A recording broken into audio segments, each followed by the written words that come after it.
and welcome to the Personal Podcast, the podcast where we get to know the real person behind the professional.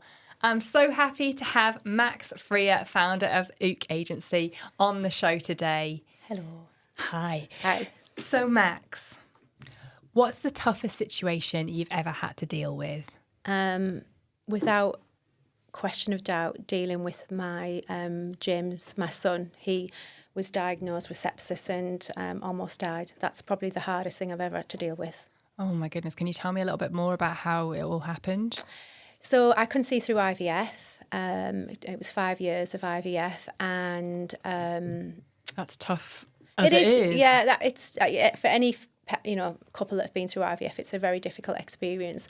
So I had IVF, and then I had a very traumatic delivery because I was carrying twins, and then on the boy's first birthday, I was baking cakes. I've never baked cakes in my life, so I went into full mum mode. And whilst I was doing that, my mum shouted me, and the tone of her voice, I knew something really bad was wrong. And I ran into the sitting room, called my husband at the same time, and James was just deteriorating in front of us. And we called an ambulance, but he was rapidly deteriorating. So we jumped in the car and we took him straight to A&E, and he went straight into resus. And we were told that he probably wasn't going to make it, that we had to ring family and just prepare for the worst. Oh my goodness. Just out of the blue, was he fine before your mum shouted? I think what we later found out was that he'd had kind of like a rhinitis, an ongoing kind of chest problem, and that probably, because he was also a premature baby, his lung capacity wasn't kind of at its peak for a 1-year-old, because he was actually born, I think, 2 or 3 months early. So so that was pretty difficult. Very difficult. I take it he pulled through. Oh yeah, he pulled through. He was in hospital for a couple of weeks. How did you cope with that? I think it's just like, I didn't even think about it. I was just in it. You know, I'd gone into, I remember being at work and being really uncomfortable and thinking that the babies were just being very, kind of active that day. But a little did I know I was moaning and groaning. And one of my staff members said, "I think you're actually in labour." And I was like, no, I'm okay. And I kind of went home and then went into a very sort of sudden, kind of, I can't even remember what the word is. Labour, that's it, yeah. It's been that long ago since I had babies, I can't remember. But it was, you're just presented with 2 babies, so which one do you feed first? Which one do you soothe first? Which one do you change? It's kind of like the generation game. It's just you got 2 of them. That's crazy, especially 2 being born prematurely, very small, needing a lot of extra care. That must be tough. Absolutely. And I think any family that goes through IVF, you can only just take that bit at that time. Yes. It's all just focus on that moment, get through that, and then you'll deal with everything else. Absolutely. You can't think too far ahead because you just think it might not happen. I can't give myself that hope. No. So it's literally day at a time, scan at a time. Yeah. And then I guess, oh my goodness, I hear you don't give yourself that planning time. No, not at all. And I didn't. I'd conceived through IVF and had fallen pregnant before James and William, again with twins. And sadly, I went through a really bad miscarriage with those babies. And so when I then fell pregnant with James and William, I had a real understanding of the fragility of pregnancy. Mm-hmm. Yeah, you just can't take it for granted. Absolutely not. And how was your experience of IVF? Well, I had IVF back in, probably I started in about 2007, 2008, and I didn't actually conceive until 2010. So the experience of IVF is brutal on the body, on your mindset. Mm-hmm. And I think for me personally, back then I was running my own business. I wasn't really, I think, in an environment, the world probably back then didn't really talk so much about infertility. It didn't. And so it was very difficult to be able to say, today I'm not on it because I'm actually taking loads of drugs to conceive children. And just, it would just... I wouldn't say there was a stigma. There just wasn't a narrative around IVF back then. So it was a challenge. Yeah. Yeah. I mean, even when did I go through it? Must have been 2021. 2021. And I didn't tell a soul. And it wasn't because I do believe in talking about things, but I just didn't want to tempt fate. I just thought if I tell someone, God, like then there's more pressure on me. Yeah. But I remember in the middle of meetings, and luckily it was the pandemic, so there wasn't as many face-to-face meetings, but still when there was, or even when I was on Zoom actually, which is easier said than done, I'd have been Zoom doing a meeting, quickly getting my injection set up and just like jabbing myself while in the meeting. Absolutely. And I remember, I was going out to meetings and I was in a meeting with a leading educational institution, a roundtable discussion board meeting, and I'd been taking my IVF drugs and I had what's called baby brain, and I just completely was sat there blank. And then when I eventually kind of came to, everyone's like looking at me, and I felt so stupid and so embarrassed because I wanted to say, well, actually, I'm actually going through IVF, and that's why I'm suddenly just losing moments of concentration because I'm on lots of drugs right now. But the environment wasn't like that back then for me. So, but hopefully, we're moving in a more forward direction. Definitely, and I felt the same. You just kind of feel spaced out all the time, and and I wanted to tell people I'm not normally like this. I'm usually on it, but I just couldn't. So I just had to go with it. This is me right now. And now I'm in the menopause, so that's exactly the same. Is it really similar to when you're on those drugs? Because when you have IVF, they put you through an assisted menopause, so they take control of your biochemistry, so that they basically bring your hormone level down, don't they, and then reboot it back up. So you're super ovulated for your IVF, and that's really the process of what a woman goes through with the menopause. Yeah, so, I hadn't thought of it like that. But I think I had to take 4 contraceptive pills a day when you're only ever meant to take 1. Yeah. And then on top of like about 3 injections or something. Yeah, so no wonder you don't feel like yourself. Yeah, absolutely. You I think the consultant likened it to like the elevator going up really, really fast, and then the elevator coming down really, really slow. So your body's going like that, isn't it? Really, I suppose. Yeah, interesting, but still so grateful we've got our children, we've got our babies. Absolutely, I wouldn't change it for the world. Yeah, but then that almost it's terrible even if you haven't gone through IVF. I don't want to take that away from any other parent, but to have gone through so much and then to get to 1 and think, oh my goodness, I could lose them both. Yeah, horrendous. And that whole experience really just made me afterwards just step back and think about the next chapter of my life. And because of that experience that I went through with James and William, it made me then make some really profound choices in my life in terms of work and what I wanted to pursue next at work as well. We'll definitely come on to that, but I want to go even further back in your life to start with now. What was your early life like? So I actually was born, well, wasn't born above a pub, but from a place called South Bank in Middlesbrough. And South Bank back in the day was a really vibrant community, primarily because the steel industry wrapped around the whole community. So I remember South Bank being a really joyful place to grow up with an auntie on every corner, because I'm from a big Irish family, and running around the streets. But I have, very clear memories of the deprivation as well, and the smokestacks at Teesside, and the black soot in the sky when I looked out my bedroom window. So I grew up in South Bank. That's where I'm originally from. And my dad, when we were little, he exchanged our council house in South Bank for another council house in Ormsby. So I eventually moved out of South Bank and up into Ormsby. But I grew up with 2 great parents, my dad Johnny and my mum Jean, and I always called them Jean and Johnny, and the reason for that is because my elder sister Heather is severely disabled. She's non-verbal, and so when I eventually came along, my dad just wanted me just to speak, and so I ended up calling my mum Jean and Johnny. And that's kind of the sort of the backstory to it. Yeah. My dad's Scottish and my mum's Irish, so I was brought up in a very sort of Celtic family. Mm-hmm. Oh, and what was your early school life like? I was really shy, I think, as a kid, and I still am. I'm a huge introvert, extrovert. So work allows me to be more confident, but in my personal life, I'm quite quiet. I'm similar. Yeah, I'm very happy for friends to take the lead, family to take the lead. If you speak to anybody who knows me, like when I'm not at work, I just sort of happy for somebody else to do the management of things. But yeah, school was, I wasn't very academic at school. I'm dyslexic. So I was always told that Maxine could do better. Maxine could try harder. Maxine doesn't pay attention. It was always a negative. And I think where I really excelled was in art and drama. Because I could use my imagination and I loved history. So school was good for those things. Mm-hmm. And do you feel that you had to work hard to get to where you are today? Oh my God, I've had to really work hard.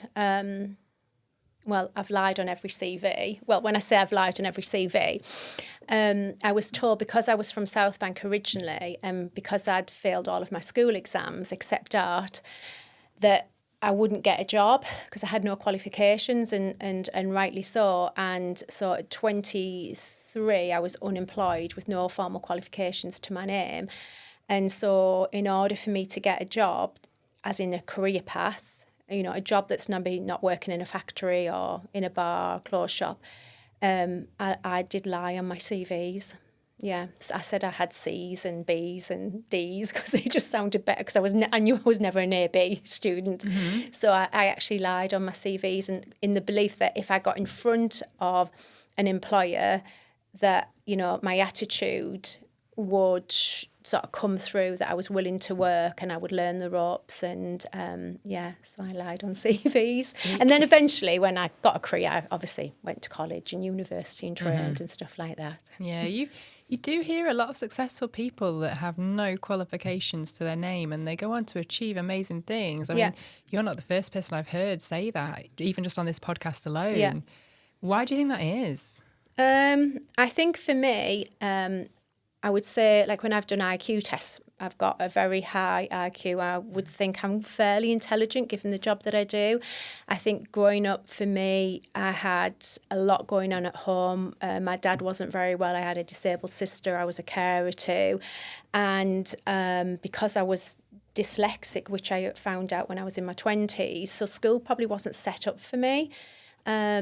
For me to learn in a way that would give me a way to grow and thrive. So yeah, and you've got to think back, Charlotte, back in the 80s and 90s, unlike the era that we've got today where, you know, candidates can do, you know, a video to camera, you know, you had to put a CV. Mm-hmm. So I used to think, well, if everybody's looking at my CV and I put my real true CV, Maxine Freer, no qualifications, great for this job, Maxine McCann, I should say, I probably wouldn't get a job on benchmark against everyone else. So I just had to lie. Mm-hmm. No regrets, though? No, because it was survival, because I needed to get a job, I needed to get money. I don't come from a family where, you know, there was something going to come to me. Mm-hmm. You know, I had to get out and get a job and earn money. It was as basic as that. There might be young girls and boys in the same situation. They've left school this summer and they have no qualifications and they're worrying. What do they do next? Yeah, I mean, I do a lot with schools and education settings, and it's a challenging one, that, because we do need, you know, I've gone back to college and university and become educated, and I advocate for education, but when you are young and you don't have a peer group around you, that's really, really difficult. And I would say, you know, just knock on as many doors as you possibly can. Be as persistent as you possibly can. Look at your soft skills. Look at your attributes. Are you a kind, caring person? And surround yourself with people that have a belief in you when you don't understand what that looks like. That's a very big thing to say. But I understand now. I was surrounded by some really great people who could see something in me that I didn't even know was there back then. Yeah. And that's, you know, that's the power of a workplace as well, isn't it? And I advocate for being back at work because you learn so much from other people. It's so powerful, that having belief in yourself, which I didn't as a young person. Sometimes I still have to give my head a shake today. Yeah. How can we instill that belief more? I think we've got real challenges in Tees Valley, and I'm really passionate about this, and thank you so much for allowing me to come on and talk about this. If I think back to how hard it was for me growing up in Teesside, social deprivation, financial deprivation, lack of education, lack of a support network around me, so I had those challenges, and we've still got those challenges now. Teesside's ranked, one of the top 4 places for social and child poverty in the UK. So as a workforce, as a business community, I think we've got, a moral and ethical obligation to really understand some of these agendas so we can lighthouse opportunities for those young people who may not have role models around them. They may be in an environment where there's nobody to tell them that they can when they feel that they can't, because a belief system's very intangible until somebody tells you you can. So I think that piece of work's huge, and we've lost community groups and all of that infrastructure. And I see that as a parent. I've got 2 14-year-old boys who are very, I would call, privileged now. And I know the opportunities I'm able to give them, but I know there's many kids in Teesside that just don't get that. Yeah, absolutely. And you can't almost be something that you can't see. No, exactly. As well, even if someone tells you could, it's just like, well, show me an example of that. And I think the world of social media and like that lens of what it appears to be, that perception, and then the reality is vanity and sanity, isn't it? And it's just showing young people that actually, it's not all of that as well. Mm-hmm. Yeah, definitely. And almost it's like, well, they're almost like celebrities, so it's okay for them, even though they'll have still had that journey. But if they can see real people that they know doing it in their local area, I think it's so important. Yeah, absolutely. It's just sometimes it's just hard work. Yeah. It literally is just hard work. Absolutely, yeah. And at what point did you realise it was hard work? What point did you realise I can be anything I put my mind to here? Well, I never ever thought I could be anything I put my mind to. But my dad used to tell me whatever I wanted to achieve, I could go out and make that happen. And that was like a big sort of statement for somebody who didn't have a clue where she wanted to be. But I would credit, again, just being around other people. 23, I was unemployed. I was on the dole, had no money to my name, literally no money. And I was doing a back to work course at Teesside University, because if I didn't do it, I wouldn't get my dole money to go out on a Saturday night. And so, and it was a lady called Fiona McQuillan who said, I think you'd be really good at sort of marketing and PR. You've got loads of great ideas. And it was kind of that route for me. And I was like, oh, what does that look like? And just being a girl from Borough, not really understanding what marketing was, when she told me I would have to go and do a degree, I was like, well, I can't do a degree. And so I went through a work experience route and got a job in a newspaper and went from there, really. Didn't have a clue, and somebody again showed me. Yeah. Yeah. I really believe in the advocacy of others to elevate you. Absolutely. And so, you had quite a tough upbringing in terms of your dad. I think he was diagnosed with cancer when you were 8. That's massive. Yeah. So, growing up was... It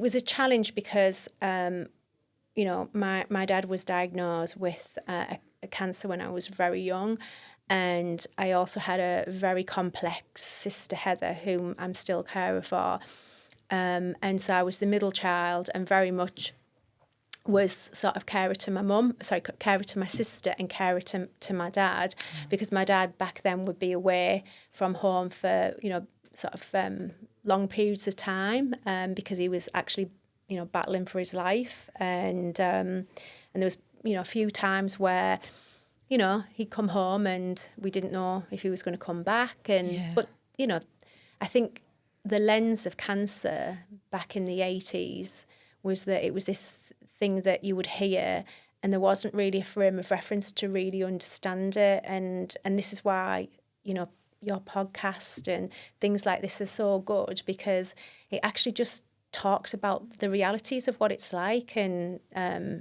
whilst it's difficult, it's also a tool for growth as well. Mm-hmm. Yeah, talking about things helps remove shame around certain topics as well. I think for me as a young child, I didn't know how to talk about my dad's cancer. When friends say, "Why is your dad always in hospital?" or "What's wrong with your sister or your family?" There was no context for me to say, "Oh, well, Heather's autistic," because autism wasn't really a concept then that we could fully understand, and cancer wasn't something that I knew of because I didn't experience any other friends whose parents had cancer. So I was like the only person that I knew was dealing with those things, and I just got on with it. That was just life. It just got on with it. Yeah, and I guess you knew no different. No, and I think I look back and there's things where, like my mum couldn't go and see my dad because my dad be in a convalescence or he would be in hospital. And so, I would have to go up and see my dad and take my dad's, personal care, and chat to my dad. And because my mum would be at home looking after my sister. And so, yes, so I was probably doing a lot of big adult things at a very young age. I fit that category now of the young carer, like that. I was that and have been that my entire life. But actually, I feel like it's been a gift because it's just grown me to be the person that I am now. Nothing really phases me. I'm not fazed by anything. And you still care for your sister Heather? So still care for Heather. I've been through safeguarding orders with Heather. I've been through the care system. I've worked with social services. I've done the whole care sector nose to tail, looking after my sister, yeah. Oh, that's incredible. And do your other siblings support as well, equally? Yeah, I've got a brother and he's brilliant, but I think generally speaking, it's always kind of the females that sort of take up these responsibilities. And don't get me wrong, I've absolutely had to battle for my sister to get my sister's place and get my sister her advocacy, because if Heather is non-verbal, and so Heather can't tell you what she's thinking, what she's feeling, if she's in pain, if she's been abused. You've got to really be on that for Heather. Mm-hmm. And I'm fiercely on it. Oh, I can imagine. Yeah. And do you currently care for your mum as well? Well, my mum's now end of life, and yeah, so yeah. But I think being a carer is a real privilege. It's very, very difficult. It's very hard, and some people have a very clear, kind of nothing to really worry about. And mine's probably just been a bit like that. Mm-hmm. Yeah, it's kind of just shaped me to who I am. Yeah, I can imagine it makes you very compassionate. I think having somebody like Heather as your sister, so growing up we grew up in the Catholic Church, and so I was around lots of other children that had very complex disabilities, young children with Downs, cerebral palsy, children in wheelchairs, a whole spectrum of disability. And me and my brother were very able-bodied in that community, and it was just our norm. And recently I found myself having a discussion with a disabled businessman who said that he became disabled in his later sort of 20s, and the stigma that he's actually encountered because he'd never grown up with any kind of lens of disability around him, and he's had to make such an adjustment. And he said to me afterwards that I was probably one of the first persons that he's met that didn't just took him for who he was. Mm-hmm. And I was like, well, that's probably because of how I grew up. It's just my norm. Yeah. I don't, yeah. Did you feel guilty growing up about what Heather's disability was? And I didn't feel guilty growing up. As I've got older, I've got a great understanding of what I've had and what I have and what I can still have, because I've got a sister who'll never be able to appreciate just some of the beauties of the day, just simple things. So I think having somebody like Heather just makes you appreciate that I can go on holiday, I can choose to wear what clothes I want to do today, I can go out with my friends. That gives you a frame of gratitude. For simple things. Yeah. So important that you take for granted. Absolutely. If we can enjoy just the plainness of life, everything else is just a bonus for me. Yeah. Oh, you're amazing. And there must be tough times, you know. You've been caring for your dad, you care for your sister growing up, you're now caring for your mother as she's at end of life. What gives you the strength to keep going? It's really interesting this because I think, you know, adversity can either shape you or break you, and you either experience different types of adversity, you know, on a continual basis, or you might get a big trauma and then suddenly you've got to kind of deal with it. So for me, I've just grown up in an environment where I've had a disabled sister. My dad got diagnosed with cancer when I was very young, and those two things had a profound impact on my childhood and the direction of where my life could go. But as a child, I had no say over that, and I just went with it. And that was, you know, that was my foundation, and I've really grown up and out from that as a person. So I just get on with it. I don't really overthink it. I don't think anything. I just think, you know, if anything, I'm probably a lot stronger than people perhaps realise. Absolutely. Yeah. And you also run your own business, and you kind of have done that for a very long time now. How do you find all the hours in the day? Probably like you, Charlotte. We're like working mums, the deck and the dock. I don't think you can do it all. I think you have to. There's something really good about getting older and being a woman of experience, because you have this acquired knowledge and insight and wisdom, and so you make more informed, better decisions about where you spend your time, who you spend your time, what you spend your time on, or what you think about. So for me, my priority is my family, first and foremost. That's why I left my last business, to just focus on being a mum.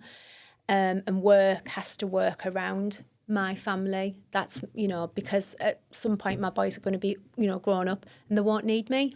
And I'm not going to sacrifice meeting their needs for work. So I just understand what my priorities are, really. Mm-hmm. Yeah. Because, you've got twin boys as well, on top of all that. Yeah. Little James and William. Oh, bless them. And self-care, something that we talk about a lot these days. It's growing in popularity. Yeah. Where do you fit into all this? I've probably been doing self-care my entire life, if I be honest. I didn't realise that my mum and dad were great mentors, absolutely amazing people. We might not have had a lot materialistically, like the environment was quite hostile, like we didn't have, you know, a lot of furniture, a lot of material things, but we had a lot of love and connection, and that's an intangible thing until you feel love and connection. So my dad used to always say to me, you know, if it don't mind, it don't matter. And you know, if you don't look after your mind, it'll look after you. So mindset is so important. And I've only realised as I've become an adult how much I've actually looked after my mindset, because I've had a lot to deal with. And it is really about how you frame things. If you think, I can't cope with this today, then your brain will go, no, you can't cope with it. But if you say, well, I can cope with this, it's just not going to be as good as what I thought it was going to be, and manage your own expectations, then that's okay. But I think it's also good to feel the fear and the sadness and all of those things too as well. Yeah, makes sense. Yeah, absolutely. I think like we're humans, we're made up of all of these different pieces, you know, so you can't be strong all the time. You've got to have tears. Absolutely. And even this morning, I dropped my glass water bottle, which it didn't smash, but I was thinking, oh goodness, and then I spilt my hot drink all over me. There was something else, there was a few other things, and I was just thinking, oh no, it's going to be one of those days. I was like, nope, it's not. So I got back hold of my mind. It is not going to be one of those days. It can be if you want it to go down that track. But yeah, a lot of it is mindset. It is a mindset. And that phrase, you know, if it don't mind, it don't matter, that's very true, because, you know, what we frame in our minds really impacts our outer world, you know, in terms it becomes our world, doesn't it? Yeah. The same thing could happen, but one mindset could say, oh, I'm lucky that's happened because I've learned this. And Yeah. another one could say, oh, you're doomed now. You know, there's no point going on with your day. Yeah, And it's, yeah. Absolutely. I'm huge into like Buddhism. I got into Buddhism when I was in 2005. I'm not a Buddhist. I am a Catholic, but I use the principles of Buddhism in my life. And you know, you create a blueprint in your mind for what you want things to look like and be, and that then become your outer world. You know, that version of what you see in your mind. So for me, that might be, you know, I just right now want to be a great parent to my boys. My business is working. I'm enjoying that. There's no pressure with my business. You know, I'm not going to compromise the integrity of being a mum because of work, because right now being a mum's the most important thing, because the boys will suddenly grow up and then they won't need me, and then I'll focus back onto my work as well. It's just giving yourself those permissions, isn't it? Definitely. And I'm going to play devil's advocate here because there might be people listening who are mums and they're like, but I have to actually work to give my children the life that they need. Yeah. And it is a very delicate balance. Sometimes I battle with something I battle with a lot in my mind. You know, I want to be there in person, but equally I want to give them the best childhood I can. I want to take them on nice holidays, give them nice things. And it's just, it's that constant battle. It is. And Charlotte, I left a business. I walked out of a very successful business in 2015, upsticked and walked out of it because I couldn't get any equality in my life. I was running a business. I was in a business partnership where the reality of that situation was not good for me. I'd become a mum. I had a whole sort of structure in the business which was not giving me any flexibility, and I was completely stressed trying to be everything to everyone. So I had to make the decision, either, you know, I'll fall between the cracks or I'll, you know, I have to do something. So I walked away from that business and then set up this business I've got now, because yes, we all have to earn money, we have to pay the bills, we have to be, you know, there as mums and as parents. But when I say I run the business around my life, I'm transparent with clients and I say, can't meet you at 9 o'clock because I'm taking my boys to this. And as the boys have got older, I've got more time back in the business because they take themselves to school now. But when they were little and I needed to be on call for them, you know, my work had to fit around that. And I think work, places and organisations just need to be more agile around how they support their employees at work. It's not about where they work and what they do. It's about that contribution they make to the organisation. The end output and output and how they're contributing to the business. So if there's a mum on the run or a dad on the run who's, you know, can juggle those things, then and that's still benefiting your business, then you're helping them meet their life needs as well. Absolutely. There's a lot of really incredible value that's lost due to the rigid, still kind of quite old school 9-to-5 mentality of employers. Yeah. Absolutely. We you know, and we're all living longer. You know, most people, you know, have got parents or they've got responsibilities, and so I think, you know, it comes down to culture, doesn't it? The culture of work in the UK probably needs to be really thought through a little bit more. If we look at Scandinavia and places like that, they do it very, very well. Yeah, definitely. But that was a massive thing to do, to walk away from a business you'd created. How did you find the courage to do that? When the boys were poorly, it was an epiphany. I just, you know, the boys took poorly and I'd had sort of 2 weeks off work.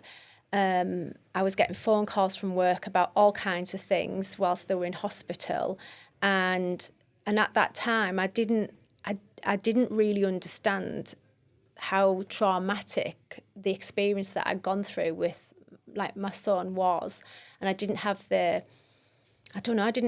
words. I didn't know how to sort of articulate that I'd nearly lost my child without making, you know, my colleagues feel bad, like about that, and so I sort of ploughed on through the business, and I just wasn't enjoying it. It was just winning pitch after pitch, tender after tender. I wasn't really getting any satisfaction from the work.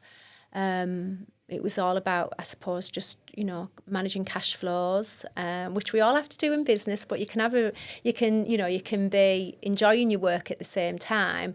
And I don't know, just this day I looked at a little picture of my 2 boys and just thought, do you know what?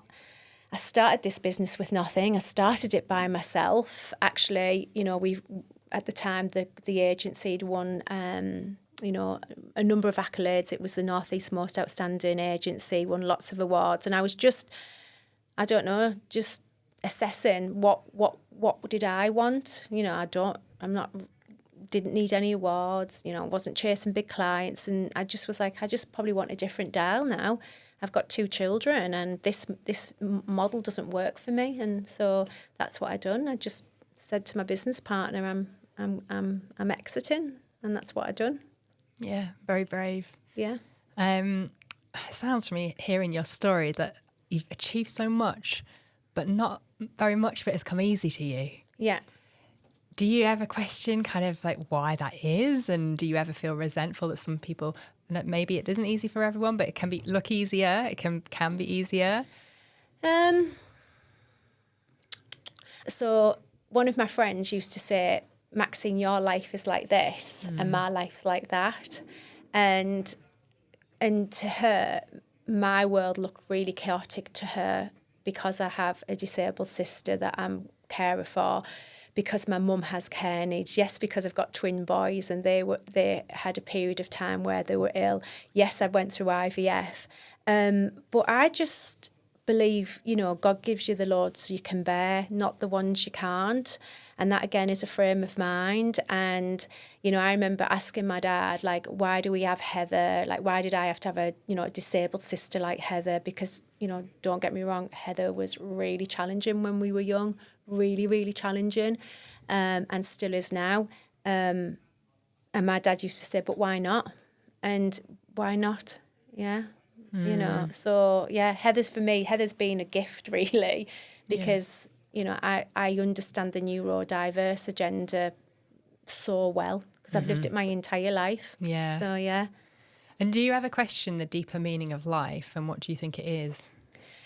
Oh gosh, this is really deep. Just a deep one thrown in there. Deep one. So okay, in a very black and white scenario, when my dad was ill and he was literally probably only had moments left of his life, and that was the first time I'd experienced grief, and it was traumatic. And in that moment, for me, being a Catholic, I went to my religion, and it was very much like heaven and hell.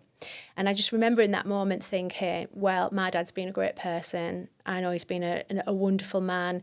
And I took enormous comfort in the notion that actually, despite the hardships and all of these things that we go through, he was the right person to be able to do that. So in that moment, I just took enormous comfort that he was going to heaven and not hell. Mm-hmm. Because at the end of the day, we have to go somewhere, and you just hope we go there. I hope I'm got the pearly gates. Mm-hmm. So for me, because life throws you these things, doesn't it? And you think, why? Yeah. But then why not? Exactly. Why not? Yeah. It's it's just it is what it is. Because there are people who've had really, really bad things happen to them, and then there's people that have had not so bad. So I think I'm just kind of like middle of the road, really. Yeah, it's almost just like we try and seek meaning in everything, and like what you're saying, why? Like, why not? And it's always just like, why can't you just be present? Yeah. Don't get me wrong. After my dad passed away, I think I drank about 2 bottles of wine, and I absolutely went to town on God. So I was swearing and all kinds of things, and really angry with him. Mm-hmm. But in that very pivotal moment of life and death, I took great comfort knowing that if there's an afterlife and you're a good person, he's going to the pearly gates. Mm-hmm. And that was just, Yeah, it helped. Really, totally helped me, yeah. Yeah. And what's the best advice you've ever been given? Best advice? I don't know, really. What my dad said, really. If it don't mind, it don't matter. Just look after your mindset. It's I can't advocate for how much your mindset is this really powerful, all-determining tool. Mm-hmm. Yeah. And we've already talked a bit about how you're spiritual. Yeah. How do you put that into practice on a day-to-day basis? I think I'm fairly present as a person. So if I'm out meeting somebody, I won't be on my mobile phone. I won't be distracted by the Maya. I'm here now talking to you. I have to really think about what we're talking about so I don't forget. But, you know, if I'm meeting somebody in person, I'm there, I'm present. I'm not distracted by the Maya of like what I'm going home to do. Yeah, so I'm very just conscious of time. Eckhart Tolle, I don't know if you've ever read about Eckhart Tolle, The Power of Now. Yes, I have. Yes, Psychological, recently, actually. right, I read it twice. yeah. Well, I listened to it twice, Yeah. so I liked it Real so much. time and psychological Yes. time. I think a lot of people are living in psychological time. They're either thinking about what they're going to do next because they're not enjoying the now and they don't know why they're not enjoying the now. They're not thinking about it.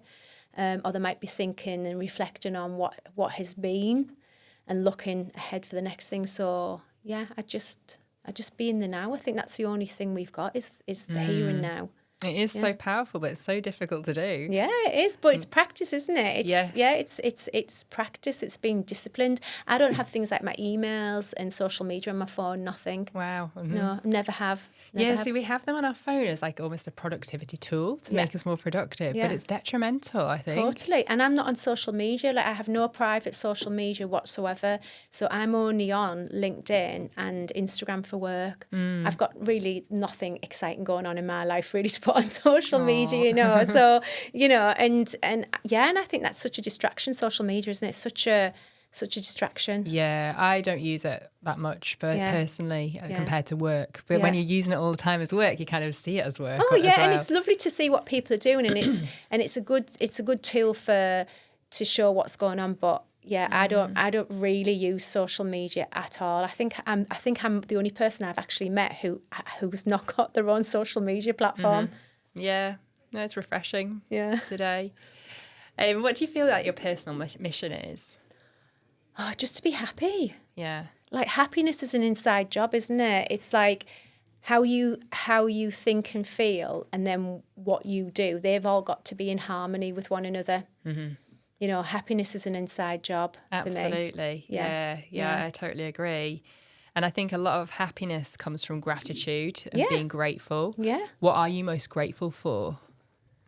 Oh gosh, like having my babies. I prayed every single day that I would fall pregnant. Like I absolutely prayed to God, and like literally because I am Catholic. And then when I got these two like babies, they were like cherubs. I just say, oh, I love them. I love my babies.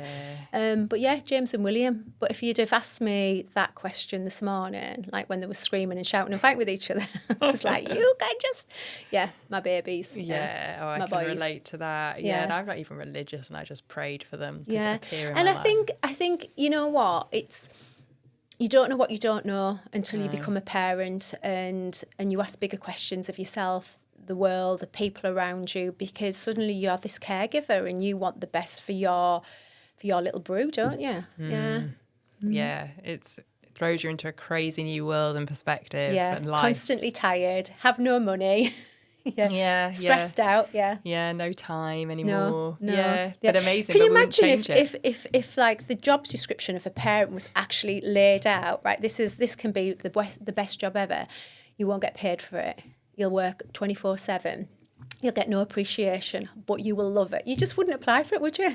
It's crazy. You know, my cousin said that. My cousin used to work in nurseries. She loved children growing up. Yeah. She worked in nurseries maybe, 7 to 10 years. She doesn't want children now because she said if a lot of people did that and they realised how hard it was, they wouldn't. No. But yeah. I didn't want children, and it was because of my husband that we eventually, kind of pursued the route of parenthood, and thankfully we did, because then I found out I couldn't actually conceive naturally. So Yeah. It never featured heavily. You know how some people are just born to want children. I wasn't one of those people. Yeah. I was very focused on my sport and then my career. But when I wanted children, I wanted them. And nothing was, obviously infertility was going to hold me back a bit and could have stopped me, to be fair. But once I decided, I just had to have them. And I agree. And I think there's I think there's work to be done also for females who either have chosen not to have Yes. children, and for whatever reason, if they've got medical reasons, because there's also that noise around a working mum, and a working mum does more than a woman that doesn't have children. Yes. And I think that sometimes can feel a bit unfair. Definitely. And we need to, respect all of our sisters. Absolutely. We've got a podcast coming up on that subject as well. Yeah. So, yeah, absolutely. And there shouldn't be... A lot of people think if a woman doesn't have children, they've made that decision. And it's not always that easy, No, it's not at all. And if they have made that decision, then that's great too. Yeah. Like you said, support everyone. Absolutely. Brilliant. Final question, Max. Yeah. If you could choose one moment of your life to live again, Yeah. what would it be and why? Oh, that would be to be with my dad. I just loved him so much. He was such an incredible man. And, I lost him at such a young age. Don't you get me upset. But my dad, absolutely loved him. Yeah. Yeah, absolutely. He was just such a great man. I bet you Because I've been blessed to have a whole life with my mum. Yeah. Yeah, like a whole life with my mum.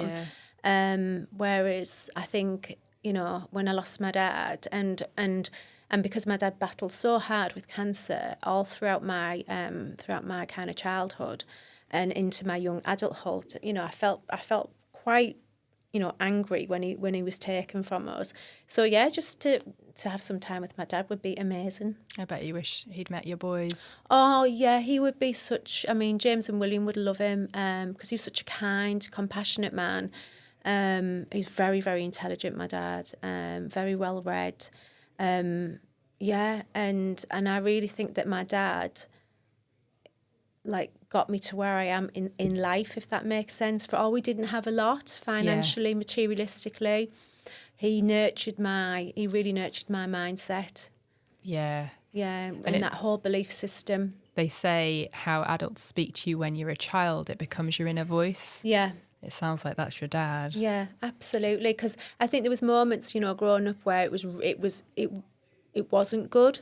And, you'd look out the window and you'd be looking at smokestacks and my dad wasn't there and it was bleak. I don't mind saying there were some days it was really bleak. But when my dad was there, my dad used to say to me, doesn't matter where you are, hen, he used to call me hen, doesn't matter where you are now, hen, because where you'll be different. And that's true. I've gone on to have a really good life and I credit that with my parents. And I think for any young person listening to this podcast, any parents, we have to understand that, yes, we can give our children lots of privileges and entitlements and holidays and stuff, but spending and investing time with them as individuals and listening to them and talking to them, is really important. So a chat with my dad would be great. Oh, that's a beautiful message to end on. Oh, thank you. But we're not quite done yet. Oh, gosh. We've got the regular questions. We're on a Okay. scale of 1 to 10, 1 being the worst, 10 being the best. You have to rate yourself. Oh, gosh, The following. So, Max, how good looking are you? Oh, don't say anything like that. Oh God, I don't even think about. I don't even have a concept of that. I was actually laughing with my friends saying I had a huge monobrow in the 90s because we didn't have social media looking back at us. So I lived my whole life with a monobrow. Nothing wrong with that. Nothing wrong with that at all. So I don't think looks are really that important to me. Not at all. No, that's not very high. Yeah, that's not high at all on my agenda. Okay, how funny are you? Oh, I think I'm quite funny. Yeah, I think I'm. Yeah, quite. Yeah. And I don't take myself too seriously. Yeah. Cool. I let the score go for the first one, but I'm not letting it go for this one. Right. Well, I'm not as funny as my friend Liz. She's bonkers, but I'd say I was probably about a 7 or an 8. Yeah. Cool. I like to have fun. FUN. Yeah. Good. Yeah. Cooking? I'm really good at cooking. Yeah? I am actually. I'm rubbish at baking, but I'm really good at cooking. I think I take after my dad. I'd go for a 9 on that one. Wow. Very confident on that one. Excellent. Are you a good singer? No, horrendous. You do not want me on the karaoke. We'll go for a 1 on that one. Just not a 1. Yeah. Alcohol? Do you drink? I'm good on the alcohol. I've probably won a 9 or a 10 on that one. Yeah. No, I'm. I don't know if that's good. So do I go But backwards? it's bad for your health. Oh, it's but it probably makes you good fun. Oh, no, it's really... Oh, right, okay, you've asked that question. All right, I've got to say... It doesn't matter. No. It's really bad for your alcohol. It's really, really bad for you. But I do like to have a drink with friends. There's nothing wrong either way. Nothing wrong. My relationship with alcohol, I either love it or I hate it. The minute I'm just not into it. I can only drink Prosecco, that's the thing. Oh, see, I'm allergic to Prosecco. Oh, yeah. My alcohol relationship changed when I discovered that I had an allergy to sulfites. So it ruled out a lot of wine. Yeah. A lot of Prosecco, champagne. I've got to tell my friend that because I think that's wrong with her. So, Yeah. But actually, I used to feel horrific. I had horrific hangovers because I was allergic to a lot of it. Like literally, my face would swell up. I'd have blocked sinuses. Yeah. I would be sick a lot. But I think that was more the quantity than the sulfites. Yeah. But and since now, I can mainly only drink gin and spirits, and they're not as complimentary with a meal. So No, they're not. Yeah. They're not. No. Yeah. No. So yeah, I'm with you on that one. Okay, parenting. Oh, I love being a parent. I would rate myself a 9.5 on parenting. Yeah. Brilliant. Friend. Oh, definitely a 10. Yeah. Oh, lovely. Intelligence. We've kind of covered that a bit. Well, all the IQ tests come out fairly high. So based on those, yeah, probably 9. Brilliant. Yeah. Kindness. Oh, I think I'm definitely a 10 on the kindness. Oh, lovely. Yeah. Mm-hmm. Yeah. And sex. Oh my God. I don't know. You need to ask the other half. Oh gosh, I haven't got a clue on that one. Don't oh worry. My God. I've got no frame of reference for that either. It's everyone's favourite worst question. Where would you rate yourself, Charlotte? Am I allowed to ask you that? Yeah, you are. I did it a while ago and I had what a birth question. injuries at the time. So I rated myself really low. But at the minute, that doesn't exist in my life. So I feel it's unfair. So it's a 0. Or can I just go like 50-50? So 5. I'll go, I've got no idea, you know. I'm not going to check. So it's all fine. You can tell me anything. How have your other panellists... we had one clever answer which passed me by. Someone said a 6.9. I was like, oh, okay, that's really 6.9. specific. Yeah, and I was and then he was like, do you not get it? I was like, no. So, no, yeah. Yeah. Quite a lot of the men usually rate themselves 9 or 10. 9 or 10, yeah. My favourite answers was, I'd rather have a chocolate orange. Chocolate orange, And yeah, just a real mixed bag, really. And some people prefer not to answer it. I really like that you've asked that question because actually whoever asks you that question, I mean, when I'm in alcohol, probably with my friends in closed doors, we all do that. But it's not one of those professional questions that you get asked. It's not, and that's why I ask it. Do you know, it that's really why tests my comfort zones. And but This is it why pushes. this is PRsonal. Absolutely. Yeah. Actually, one of our guests today, we had a whole topic on sex, which I was quite happy to talk about. It's quite interesting. Wow. I see a future career path for you as some sort of mentor, counsellor, advisor. I really don't think I can cover that subject with my current experience. And I'm probably going to become like a nun, so it's all fun. Oh, I actually, just to finish on, was Yeah. brought up by nuns as well. I think I might have told you that Wow. because we were Catholic. Yeah. So when my parents would need a night out, we had Sister Mary Ushler and Sister Mary Finbar that used to come and look after me and my brothers and play the tambourines and drink stout and get drunk. Oh my goodness, that's amazing. Absolutely. You know, I had Jesus all around me all the time with the Love nuns. it. Yeah. Amazing. Thanks, Max. You're welcome.